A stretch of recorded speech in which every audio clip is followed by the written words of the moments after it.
What's poppin' T Squad? It's your girl Keisha, and I'm here with tonight's All Tea, All Shade, Real Housewives of Atlanta, Season 13, Episode 13 review. Before I start, I have some behind the scenes tea for you guys. So, for any of you who missed last week's episode of Candy Speak on It, she had Kenya on the show, and some much needed information and context was revealed on the show where they discussed why Kenya questioned Portia's activism. Was it genuine? Was she doing it for a storyline? This is the backstory on that. Really upset about is that there was a person dogging you out with our group, a second group, for speaking up for Black Lives Matter for the group. So that peppered the way I felt about everything else I was seeing them do. That's an important scene to keep in, don't you think? I think it would have explained some of your feelings in the beginning of the season. Because I was like, wait a minute. If you are gaining access for us and keeping this movement moving forward and fighting for us on your own, why are you offended by that? But there was a little situation that happened early in the season when we first got started where, there was like something leaked from a blogger that there was a group text from some of my other castmates that had said something about me, basically because of... Led by her. Led by, yeah. Just because of... I'll take a sip, some things that I was trying to make happen for us as a group. It was very interesting to hear the conversation. Basically, you're saying those things kind of tainted how you felt at that time. Yes, because that's disingenuous to me. You can't say you're out here fighting for everyone, but you're fighting for people, and then she has a problem with it. And that is to me, that's fake. Because why would you have a problem with what you're doing if it advances and helps us all? This woman just started kicking my chair. Do you think that? This looks like I'm like questioning her for no reason, but it's like, no, I have a reason. Can I ask who's her? I think she's poetic. What is it? Social justice. Don't you do it. Don't you do it. That's what I'm talking about. So, okay. SJS. So, yeah, with that context being added, it does make me question Portia, because I did question her in the beginning of the season whether or not it was genuine or not, with her, going out there on the protest lines. Was she being for real about this? Was this a storyline? Like I said, then she did something that I didn't do, what a lot of other people didn't do, so I commend her for that. But if you use this for a storyline, ma'am, and then you feel some type of way because Candy herself was doing stuff involving the movement, and she had her episode on Bravo that she produced where she had, Black people from different Bravo franchises talk about their experiences. Why would you feel some type of way about that? Why would you feel like, she was stepping on your toes or whatever the case may be? Why would there be any jealousy, anything derogatory being brought up? Like, I don't get that. That does make me side-eye her, and whether or not, her activism was genuine. It seems to me like this was her storyline, and she didn't want nobody else to step on her toes or whatever the case may be. And it just adds another layer of my for Portia, I just can't. But okay. Anywho, let's go on to this season. So, me, Cynthia, and Noelle are getting massages for the wedding, which is any day now. See, I got my wedding hairdo. So, Portia is stressing about seeing Ninja Turtle at the wedding. Drew stole one of Halle Berry old wigs from X-Men 3. I don't know why she keep on wearing these horrible wigs. The money and the budget just is not there. Cynthia is in a pissy mood on the day of her dress rehearsal because of the rain and everything else that's going on with this wedding. And I said to you guys in the beginning of this season, I feel like the reason why a lot of stuff didn't work out with that wedding is because it was rushed and it wasn't supposed to happen that day. I feel like the big wedding wasn't supposed to happen that day. I feel like if she would have listened to Mike and just had a simple wedding with just the closest people to them, a little small 10-person little wedding or whatever on that day, something small and intimate, it would have been beautiful. And she should have saved the big event until after the pandemic was over, because when you try to rush stuff and do stuff when it ain't your time, shit go wrong. And that's why everything went wrong with that goddamn wedding. So Eva stops by because she's a bridesmaid. Kenya arrives and we all sitting down laughing and talking on Cynthia's front porch. Cynthia's upset because Wendy Williams went in on her for having a wedding during the pandemic. And I was like, you should have expected for you to get backlash. Like, what did you think? It wasn't just her. Multiple people said you shouldn't have had that wedding.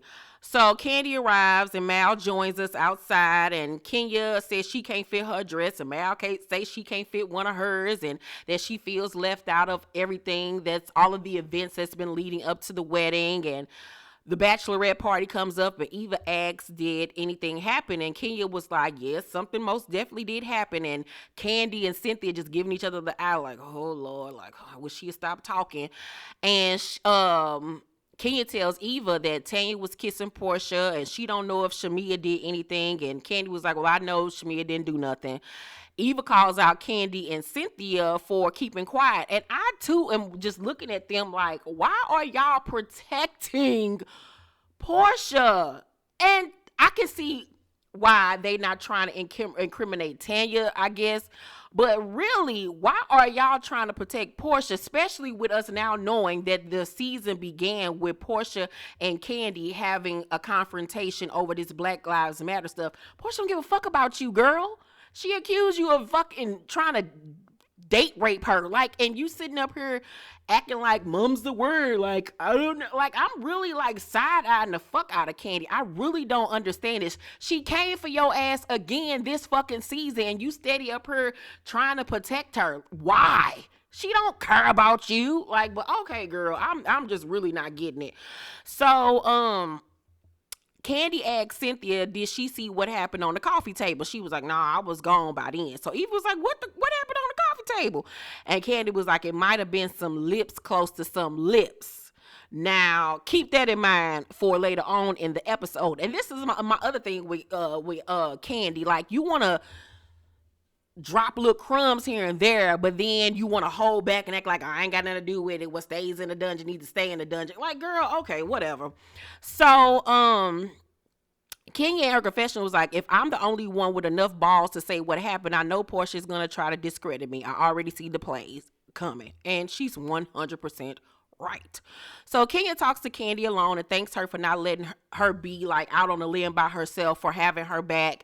And Candy says she doesn't want Tanya to lose her relationship. And my thing is, Tanya is a grown-ass woman, a smart grown-ass woman. She knew exactly what she was doing that night. She did it on national television.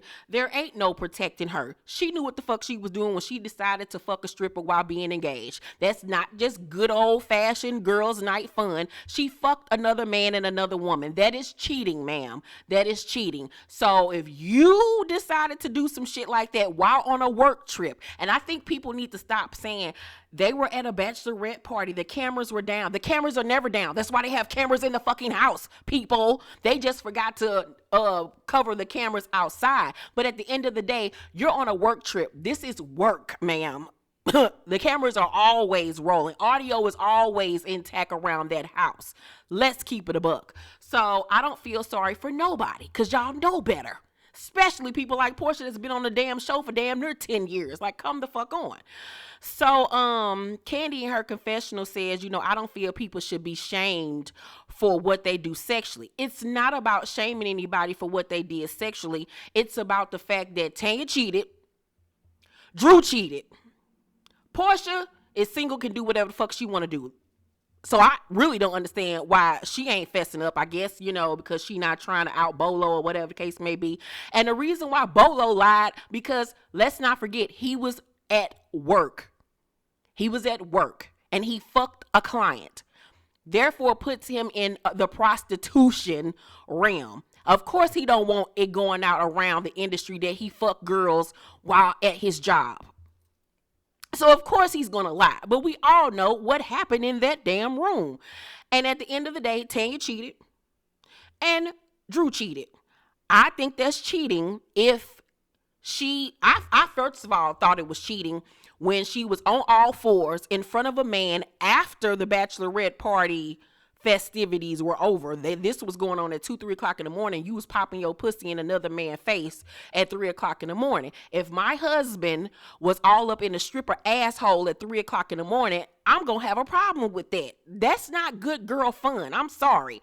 And then the fact that Candy said that somebody's mouth might have been on somebody's coochie lips on top of a coffee table, you really cheated if you let that man eat your pussy. But okay, that's not just good time fun. So Kenya was like, they're gonna try and say I'm lying. Oh, I'm gonna sue her. And Candy was like, well, can't nobody sue you, girl. So Drew arrives at Shamia's house for a night in niece. This is for the nieces of the group, because you know they call the other girls aunties. So Drew arrives moist as always. Like her, she always sweating and dewy. Like she always hot, goddammit. It's just ugh. And it make me think she stink. So Shamia has shirts for all the girls to put on. Portia and Marlo arrive, and Marlo brings up the wedding, and Drew was like, Kenya's a bridesmaid in Cynthia's wedding, and everything posted online is a bit crazy because during the summertime, well, back in October, Kenya had started the hashtag that said it wasn't me. And then Marlo got in on it, and Toya got in on it. So she was like, and then I saw you do it. And Marlo was like, you know, my nephew is on the internet, so I had to nip that in the bud. I didn't even know Kenya posted it. You was a goddamn lie. You was a fucking lie. Kenya posted it first. Then Marlo came right in behind her, and then came Toya. You was a damn lie. Like, just keep it a buck. So Portia, her confession was like, I feel like Kenya could be using Marlo. She has this big campaign, and what better way than to get someone super gullible and weak to do all her dirty work. Meanwhile, she just loud and wrong because she don't even know that Kenya didn't seek out Marlo. Marlo sought out Kenya. Kenya was fine traveling on her boat alone, like she always is, a one-man band. And then you call Marlo gullible and naive. Like, goddamn, this reunion is going to be great. So Marlo was like, Portia isn't going to regulate who I'm friends with. And I fucking agree. So Toya arrives, and she's giving her shirt, and she decides to put her shirt on in front of everybody, and she take her shirt off, and she got on her Skims, little bandage tapes to hold her titties up. And I'm like, girl, like, doing the most, but all right. So Drew comes out the bathroom and sees Toya, and they like, hey, and they dancing and stuff, and they give each other a hug, and we thinking, oh, this is gonna go great tonight. They're gonna actually get along. So then they play Truth or Dare Jenga, and Toya tells them that B. Scott posted that Portia and Tanya were in the room, and that Kenya says she heard "fuck me harder," heard somebody say "fuck me harder," and that she basically was trying to say it was Portia, and that it only points to her and Tanya. Portia says that it isn't true. So Toya then says, I honestly think that Kenya leaked the story. Now I'm looking at her like, you fake ass hoe. You fake ass motherfucking hoe. Because why are you getting around these girls and telling them that you think that Kenya was the one that leaked the story? Like, I thought that was your friend. Like, why are you being fake? Like, she being fake. Like, she playing both sides. So Portia was like, I think you did it. And I was like, that's what you get. That's what you motherfucking get. Because you came over there thinking you was about to get in with the girls and talk shit about Kenya. And Portia played your ass. And so Toya was like, why would I leak that? And Portia was like, why the fuck you coming in here asking me questions, perpetuating a lie that you know Kenya is continuing with? What you're not going to do is come with some weird energy because you're being two people. And I like the fact that Portia called her out on her shit, that bitch, you being fake and I see you. Because if you calling her your girl and then you over here talking about her to me, what would make me think that you ain't doing the same thing with her? So I like the fact that Portia peeped game with her, like, girl, get the fuck out of here.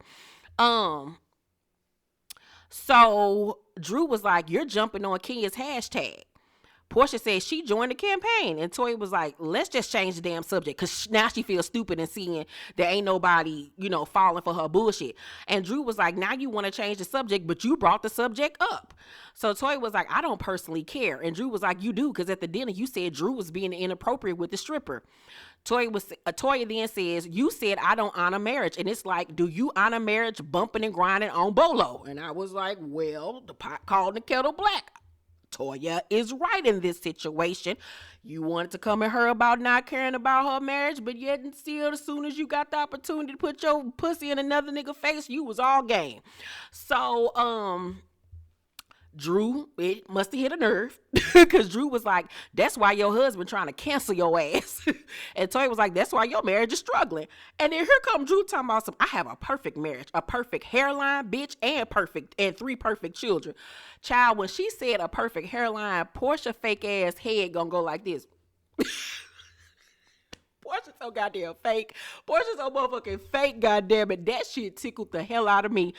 I'm like, girl, I know you ain't sitting up here talking about you got a perfect marriage and your husband still don't want to tell you where he disappeared to for 3 days, but okay, girl. So, Drew then says, LaToya forever, LaToya never, never, ever, bitch. And I was like, girl, you've been practicing that. You've been waiting to say that. So then she says, don't ever say my name in regards to things you don't know about. And Toya was like, you mad because you were all up on Bolo. And Drew says, keep my name out your fucking mouth. Toya says, Drew was all up on Bolo. So then Drew says, he flipped me over. I was on the coffee table and I was making my ass clap. So then that goes back to what Candy said to Cynthia. Did you see what happened on the coffee table? Somebody might have put their lips on somebody else's lips. So now it's being alleged by Candy, this is not even Kenya, that Bolo ate Drew out. And if he did, that is cheating. And she had a guilty look on her face when everything was being exposed. I do think that she did something inappropriate that she was not supposed to be doing that night. So Toya says, when the truth comes out, it hurts. Portia was like, what were you trying to say? Maybe it just went left. Maybe I misunderstood. Toya says, I believe Kenya leaked to the bloggers, B. Scott. Toya says, Kenya saying, I ate you out. I didn't even say nothing. Well, first of all, before I even get to that, they show flashbacks for when they was at the pumpkin patch when Kenya was like, I most definitely didn't leak it to page 6. If anything, I would give a story to TMZ or B. Scott. Well, first of all, the story had already been leaked to page 6, so we all know that it wasn't Kenya. Now, this story to B. Scott probably was Kenya. She even admitted, like, if anything comes out to B. Scott or TMZ, yeah, it probably was me. But the story had already been leaked. So what are you talking about that she's been talking to the blogs? Somebody had already said something to the blogs. So I really think that it was Toya that said something to page 6. I really honestly do. And I do think that Kenya probably came in behind her and said something to B. Scott. Because if that's your friend, why are you steady trying to point fingers at Kenya? That doesn't make any sense. Something not adding up. So Toya then says, Kenya saying I ate you out. I didn't even say anything. Kenya is going through a lot. Her husband is asking for her alimony. He want to check. And I'm looking like, this bitch is straight up telling this girl business. I was like, damn, like she is cutthroat. And I kind of like it. It's great for the show. So Drew even was like, yo, watch what you say about her business. Like, that ain't even cool. And I was like, damn, Drew had to put you in your place. Like, and even Portia was like, yeah, girl, like, damn, like, you ain't got no loyalty to nobody. Like, god damn. So Toy was like, I'm just saying she's going through a divorce. Divorce ain't easy, as you know. You've been through it. She says that to Portia. And Portia looked at her like, bitch, who you talking to? Portia is outdone at how outlandish this hoe is. So Portia was like, do you see issue with any of the things your friend be doing? And Toya just sit there and she was like, yeah, okay. And like, basically, I can't trust you because if you down with the things that I feel like your friend is doing, then how could I trust you? But at the same token, I don't agree with Portia from that aspect. Like, girl, we're at our job, and if the roles were reversed and Kenya was in the room popping her pussy for Bolo at 3:00 in the morning, you would be running with that shit. You would be running it. You would be running it, girl. So stop it. So it's the day of the wedding. And I will say, let me just say something else. I like the fact that Portia made Toya look stupid. Cause she came over there trying to start shit, trying to be fake and stuff like that. And I really like the fact that Portia was looking at her like, nah, girl, we don't even play them type of games over here, and made her look dumb. That's what the fuck you get. This reunion gonna be good. Kenya gonna get her ass, and I can't wait. So it's the day of the wedding, and Portia says Dennis found out that she didn't want him there, so he assumed she was bringing a date, and then went to social media and put that he was single as fuck, even though they had been broke up. So now it's gonna seem like to the world that he's saying that because of this whole Bolo situation, but that's not even it. Just a bunch of foolishness. However, she looked gorgeous for Cynthia's wedding. I felt like she was the best dressed person there, even including the bride, because she looked better than Cynthia on her own wedding day. So, Bravo didn't film at the wedding because of COVID. So Cynthia hired her own camera crew. You knew she was gonna get that footage over to Bravo. She was not going out with this wedding not being shown on television, because we're pretty sure this is gonna be her last season. So Drew calls, and her voice is a mess. She sounded like Kermit the Frog and was like, I'm not gonna be able to sing. Maybe it was from all that yelling and drinking you was doing the night before, arguing with Toya, but you was me all week long. Girl, get somewhere and sit down. I'm so happy she ain't sing. So it's time for the wedding, and Cynthia, I will say, looked better in her dress on camera than she did in pictures. I loved Cynthia's first wedding more. I loved the venue. I loved her dress. Everything was just seamlessly brought together. This one seemed like a hodgepodge of a bunch of shit. I liked her dress from the titties up. I didn't like the boning on the inside. I loved her cathedral veil. I liked her makeup. I liked the hair, but the overall dress just didn't do it for me. I did not like his suit. It didn't even really go with the venue and what she had on. A lot of stuff just was a hodgepodge of foolishness. Overall, I give her wedding a B plus. Been there, done that, seen it a billion times. Hated the bridesmaids dresses. I would have been pissed off with Eva walking down the aisle looking like a character from Whoville. Hated her fucking hair. Hated their vows. And this is not me hating because I'm not in a relationship with her anymore. I'm just giving you my real true feelings. So then at the reception, she changes into this blonde Beyonce wig, and I was like, why do you have on a ghetto ass wig at your wedding? I hated her reception dress. It was ill fitting. I don't know if her thyroids or whatever she got was bothering her during that time, because her stomach was a little puffy. Things just wasn't right. It didn't coagulate. So everyone is on the dance floor dancing, and Eva is mic'd, and you hear her having a conversation with somebody, and they're talking about the wedding and stuff, and the dude says, can we talk about the carpet munching thing that's going on? And so Eva is heard saying, before the cameras went up, the girls was licking on each other. Shit. They said his dick was huge, and that's what made everybody get fucked. I'm like, kid, Eva ain't even on the show no more, no per starting shit. So, you see how shit just go around, and she ain't even got the story all the way right. She up here saying everybody got fucked. Lord, the game of telephone. So Portia meets Dennis for dinner a few days later. They argue because they've been broke up, and he's still acting like they together, texting her at night, asking who a nigga over there and this and that. And he say, when they get into it, her mama always taking her side and won't let him see the baby when he be trying to call and shit like that. And she get emotional and say, I would never keep you away from the baby because, my dad wasn't there. And she just gets emotional and just basically says, I'm tired, you're tired, we just need to call it quits. And we all told her from day one that this was going to end the way it's ending. Who knows if they still broke up, if they still whatever they doing, but their relationship been dead. It was dead the day they got together. And overall, that is my review of the Real Housewives of Atlanta. I give tonight's episode an A. It was quite entertaining. Let me know what y'all thought about that bit of tea in the beginning of this episode. Make sure you guys tune in tomorrow or Tuesday for me and Sheridan's first official episode of Tea Party. We'll be discussing Martell Holtz live from last week. We'll also be discussing his mistress Ariane Carey, or whatever the girl name is. Audio that was leaked. We'll be discussing tonight's episode of Real Housewives, Bell Collective, Kirk Franklin. We'll be talking about a slew of things, so make sure you guys tune in when that video goes live. Make sure you thumbs up this video, like and subscribe, and hit that notification bell button. I will see you guys on the next video. Love you. Bye.